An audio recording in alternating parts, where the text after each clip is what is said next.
एक लड़की जो कि अपने ही मौसेरे भाई से बातचीत करती है और इनकी बातचीत इस कदर आगे बढ़ती है कि दोनों एक दूसरे को चाहने लगते हैं। और जब इनका प्यार परवान चढ़ता है, दोनों एक दूसरे के साथ जीने मरने की कस्में खाने लगते हैं।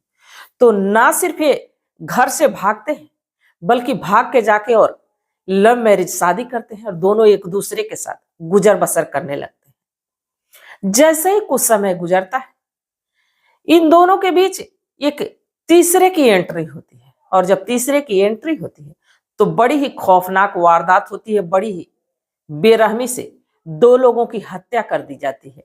आखिर ये किसकी हत्या होती है और क्यों होती है? तो इसको जानने के लिए, इसको समझने के लिए हमारे साथ वीडियो में अंत तक बने रहिएगा।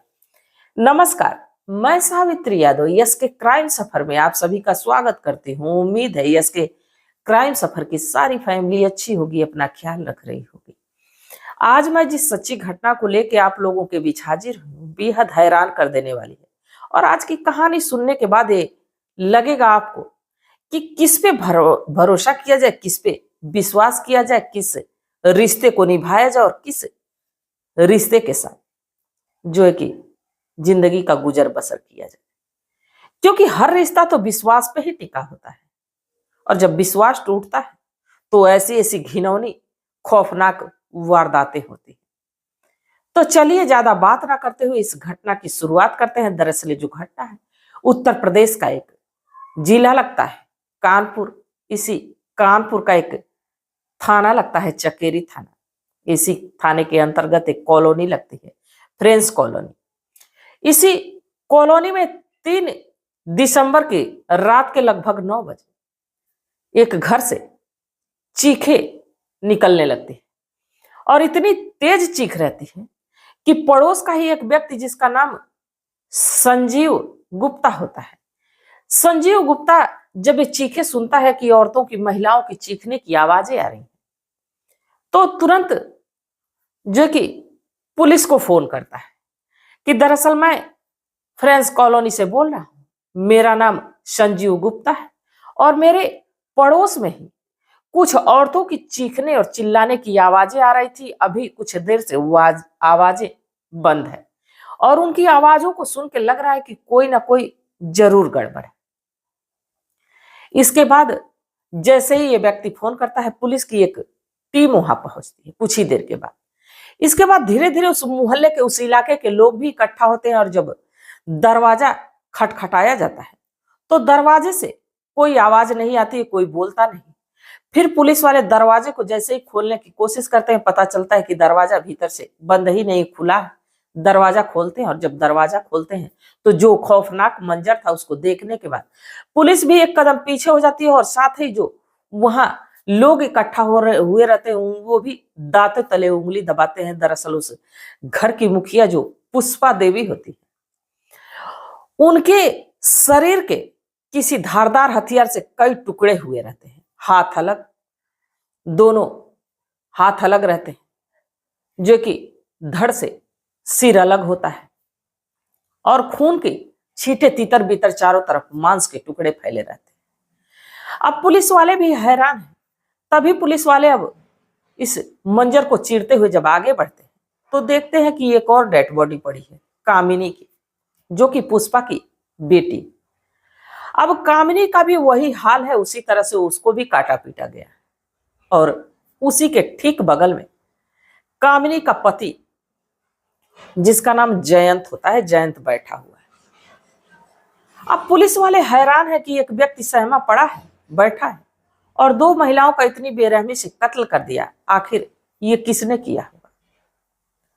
पहले तो डेड बॉडी को पुलिस कब्जे में लेती है और जब जयंत से पूछताछ करती है तो एक ऐसा मामला निकल के सामने आता है जो कि बेहद खौफनाक रहता है, बेहद हैरान कर देने वाला होता है। दरअसल ये जो जयंत है, ये अपने मौसी के घर आता जाता था और जब मौसी पुष्पा जब इसके घर आता जाता तो इसकी बेटी जो है कि कामिनी देखने में बेहद हसीन, बेहद खूबसूरत, दोनों की बातचीत शुरू होती है और 2017 में इन्होंने एक दूसरे के साथ जीने मरने की कस्में खाने लगे और एक घर से भागते हैं और भाग के ये दोनों भाई बहन इस रिश्ते को झुटलाते हैं और पति पत्नी का रिश्ता बनाते हैं। दोनों लव मैरिज शादी करते हैं और अपनी जिंदगी को गुजरने लगते हैं। धीरे धीरे समय गुजरता है। अब जैसे कुछ समय गुजर जाता है, जो पुष्पा होती है, पति इस दुनिया में रहते नहीं, एक छोटी बेटी रहती है, कामनी की छोटी बहन।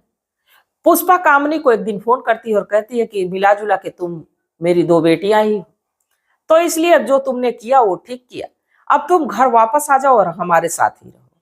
इसके बाद कामनी अपने पति जयंत से बात करती है, यानी जिस भाई को उसने पति बनाया था उससे बात करती है, और इसके बाद दोनों वापस पुष्पा के पास कानपुर चले आते हैं। और जब यहाँ आते हैं, दोनों एक दूसरे के साथ रहने लगते हैं। धीरे धीरे समय गुजरने लगता है, सब कुछ अच्छा चलने लगता है। तभी ये जो कामिनी है, इसकी मुलाकात सोशल मीडिया पे एक लड़के से होती है जो कि दिल्ली का रहने वाला होता है, और इससे बातचीत होती है।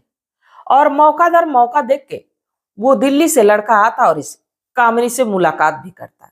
समय गुजरते रहता है। बाकी कहते हैं कि ऐसी बात छिपाने से भी छिपती नहीं। अब कहीं ना कहीं से जयंत को इस बात की खबर लग जाती है कि जो मेरी पत्नी है कामिनी, वो ना सिर्फ किसी लड़के से बात करती है बल्कि उससे मिलती जुलती भी है। इसके बाद जयंत कामिनी को समझाता है कि देखो, हम दोनों ने एक फैसला किया, एक दूसरे के साथ जीने मरने की कस्में खाए, एक दूसरे के साथ हम लोगों ने शादी किया। हमारे बीच ना कोई आया और ना कभी आएगा, तो इसलिए तुम जो कर रही हो उसको सुधार लाओ और हम दोनों एक दूसरे के साथ बखूबी प्यार से जिंदगी गुजारेंगे। बाकी ये बात कामिनी को समझ में आती नहीं।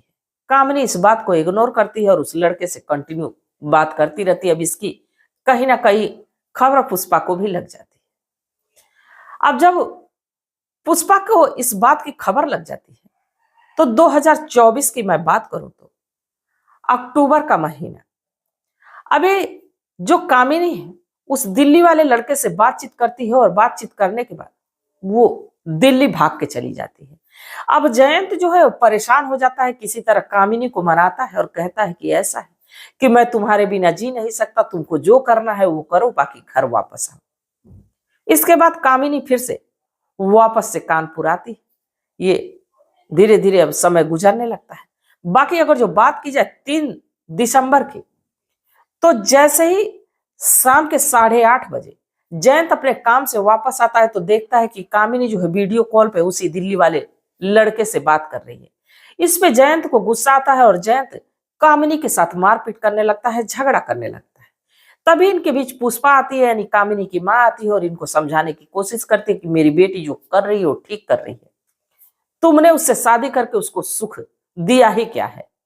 अब जैसे ही ऐसी बात करती है, ये जयंत जो है अपने ही घर से के भीतर से एक धारदार कुल्हाड़ी लाता है और इसके बाद पुष्पा के ऊपर ताबड़तोड़ वार करता है। पुष्पा की घटना स्थल पे ही मौत हो जाती है और पुष्पा को बचाने के लिए कामिनी जाती है। कामिनी को भी वो ताबड़तोड़ उसी कुल्हाड़ी से मार देता है। मारने के बाद उनके टुकड़े टुकड़े कर देता है।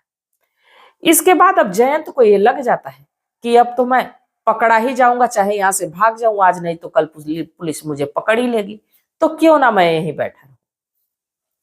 इसके बाद होता वही है, पुलिस आती है। अब इसी जो है कि जयंत के बताने अनुसार उस पर कई गंभीर धाराएं लगा के जयंत को जेल के सलाखों के पीछे डाल देती है। बाकी यहाँ 2 मौत तो हुई, 2 कत्ल तो हुआ, पर इसमें दोषी कौन है?